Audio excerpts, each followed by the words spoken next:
I am Chelsea. A few weeks ago, my father, who had been battling illness, passed away.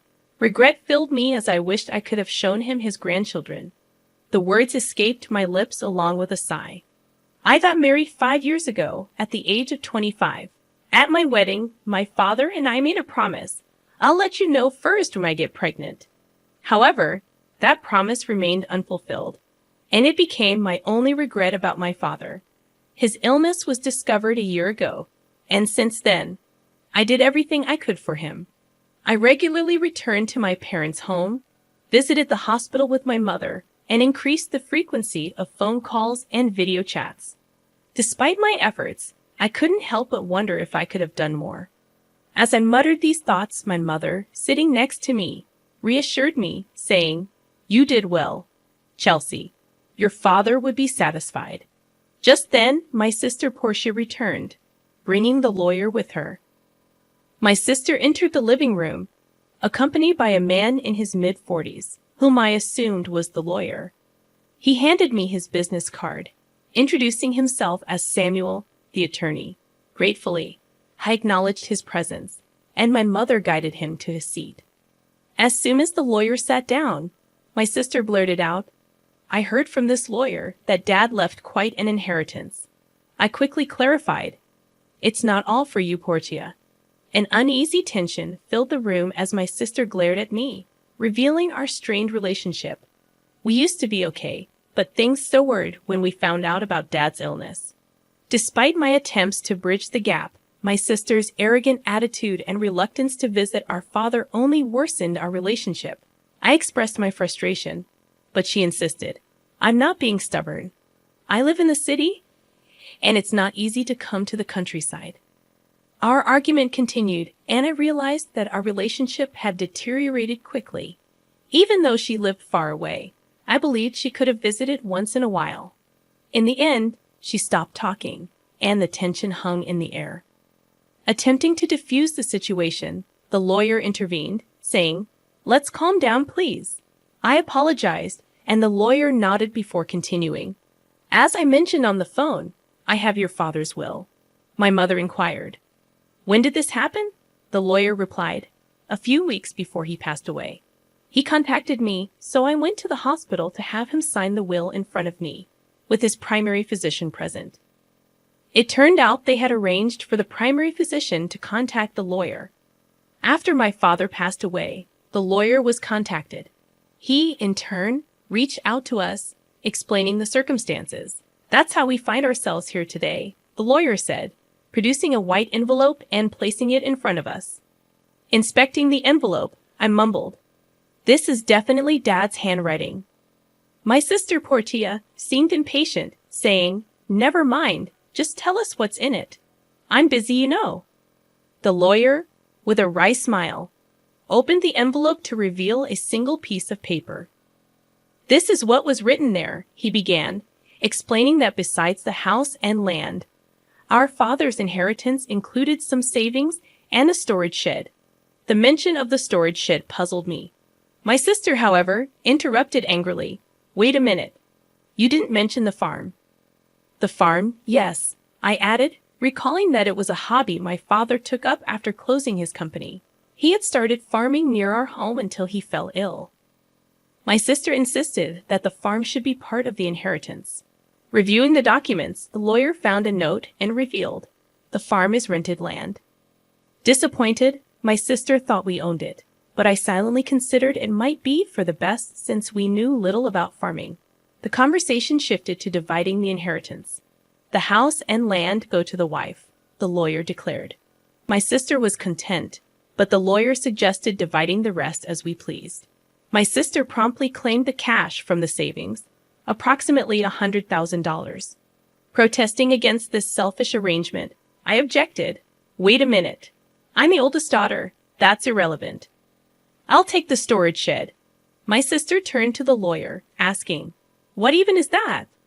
The lawyer explained, "It's the storage shed next to the house.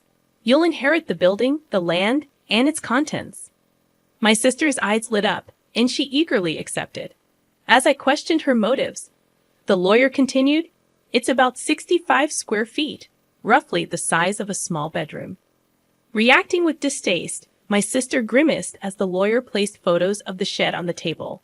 The exterior looked run down, and the interior contained only basic tools, nothing valuable. My sister declared, "I don't want it." I took the photos and painted them myself. It was all quite ordinary. Though these are sentimental items, they won't fetch much money, I thought. As I pondered, my sister spoke up, saying, "Fine, I'll take the cash. You can have that dirty shed." "Hold on, that's not fair. You agreed to the vegetable farming. What are you complaining about now?" my sister retorted. It was difficult to argue against her point, but if I didn't speak up, she'd take all of Dad's inheritance. My sister pressed me, asking, "So we're good then?" Struggling to answer, my mother chimed in, "As long as Portia won't complain later, I have no objections." My sister grinned, and it seemed settled. However, feeling uneasy, I immediately objected, saying, "Well, I'm not satisfied." "Give it up. You're so greedy, aren't you?" my sister remarked, calling me a hassle. Frustrated, I insisted, "That's not it.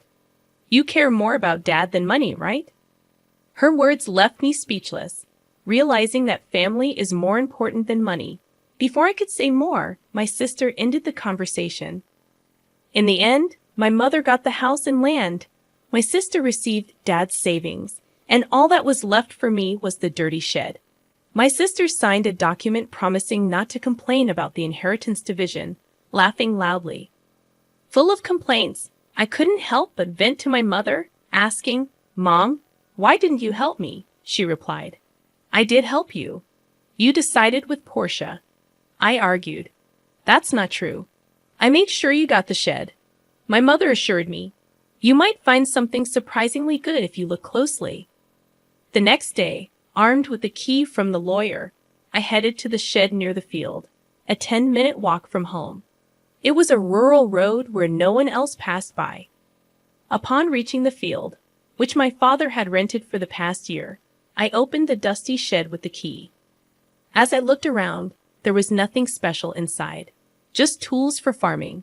Disappointed, I mumbled, "Maybe I should just take what's inside for now." However, upon closer inspection, I noticed that the shed felt smaller from the inside than it appeared from the outside. Puzzled, I walked around to the back and discovered another door. Gasping, I realized there was a space accessible only from the back. Excited, I thought this must be Dad's surprise. Remembering his love for surprises, I began tearing up. Rummaging through the shed, I found 2 keys hidden in the handle of a shovel. Trying one in the back door, it clicked open. Inside the cramped space, a large safe stood alone. Recognizing it from Dad's company, I hugged the safe, feeling fulfilled. Thinking that there had to be more surprises, I inserted the second key into the safe. With a slightly rusty sound, the safe opened, revealing contents that left me in disbelief. I was stunned. Inside was an unexpected inheritance. Overwhelmed with thoughts, I realized I had to tell Mom. Locking the safe, I rushed to her and, after explaining the situation, called my husband. Together, we moved the safe from my parents' house. However, a realization hit me. The contents were undoubtedly Dad's. If it's part of my inheritance, including the shed, I might have to pay inheritance tax. Better get this thoroughly checked out. The valuable contents warranted consultation with the lawyer about inheritance tax. According to the lawyer, consulting a certified public accountant was advised. A friend referred me to an accountant, and I left the complicated matters in their capable hands. A year passed in this way, and just when I thought things had settled down, my sister showed up near my home. "What brings you here all of a sudden?" I asked. "Well, I had some business at our parents' house, so I stopped by." "Something like that," my sister replied. Her behavior struck me as odd. Despite the proximity of our homes, we weren't the kind of sisters who would casually visit, especially after the tension over Dad's inheritance. Suspicion lingered as I looked at her. Acting a bit nervous, my sister asked, "Can I come in?" I agreed, but her visit was unusual. After serving coffee, she started fidgeting and finally spoke. So, did you win the lottery or something? I shook my head in confusion. No, I didn't. Did your husband get a bonus? I replied, I never buy lottery tickets, and my husband's bonus isn't due now. What are you talking about? Angrily, she exclaimed. What are you making fun of me for? Money, you had it, don't you? She excitedly shared a story from a few days ago when she ran into her aunt in the city. The aunt mentioned receiving a $500 gift card as a thank you for visiting Dad. My sister assumed I sent it and believed I had come into extra money. She interrogated me, insisting that I admit to a windfall. Sighing, I clarified. It was a thank you gift from the inheritance. My sister didn't like my attitude and accused me of mocking her. I explained, no, it was a genuine thank you gift, but she pressed, demanding to know where I got the money. I replied, from the inheritance, remember? So, I sent thank you gifts to relatives who had helped us. Upon hearing this, my sister frowned and remarked, all you got was that dirty shed. I nodded, confirming her statement, but then added, there was a safe inside it. That's where the real inheritance was. Perplexed, my sister questioned, a safe? Real inheritance? I carefully explained to her about the watches in the safe, all of them valuable and collected by our father as a hobby during his lifetime. However, I admitted not knowing their exact value. On the other hand, the remaining savings were about $100,000, which seemed small considering our father's background as a business owner who could retire early. This led me to believe he might have invested a significant amount in those watches. My mother, upon seeing the contents of the safe, had expressed concern about potential inheritance tax. Seeking guidance, I asked her, what should I do, Mom? After some thought, she advised, things like this always come out. You should declare it properly. Let's ask that lawyer we spoke to recently. I consulted the lawyer again, who explained that if you inherit valuables, the inheritance tax is determined by their value at that time. He also suggested that a certified public accountant could handle it for me. Following this advice, I left it to the accountant. The results revealed that the watches alone were worth at least $500,000. Faced with this valuation, I questioned, how should I pay the inheritance tax? The accountant suggested, how about keeping the ones you're emotionally attached to and selling the rest?